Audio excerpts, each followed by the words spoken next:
వీఎంఆర్డీఏలో fixed డిపాజిట్ల కుంభకోణంపై విచారణ జరపాలని జనసేన నేత పీతల మూర్తి యాదవ్ అన్నారు. బాధ్యులైన అధికారులపై చర్యలు తీసుకోవాలని డిమాండ్ చేశారు.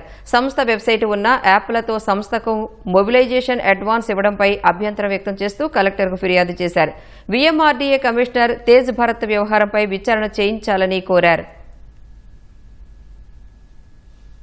రీజనల్ డెవలప్మెంట్ అథారిటీ సంస్థ ఫిక్స్డ్ డిపాజిట్లు ఈ ఏడాది జనవరి నుంచి గత నెల జూలై 31వ తారీఖు వరకు సుమారు 120 కోట్ల రూపాయల ఫిక్స్డ్ డిపాజిట్ ఇన్స్ట్రుమెంట్లని బ్రేక్ చేసి వీఎంఆర్డీఏ కమిషనర్ నేతృత్వంలో 120 కోట్ల ఫిక్స్డ్ డిపాజిట్ ఇన్స్ట్రుమెంట్లని దుర్వినియోగం చేశారు.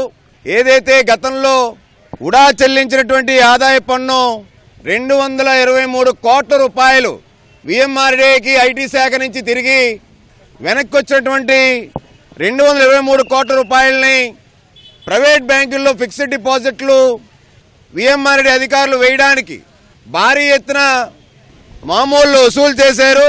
వీళ్ళందరి పైన శాఖాపరమైన చర్యలు తీసుకోవాలని చెప్పి విచారణ జరిపించాలని చెప్పి ఇవాళ కోరాం.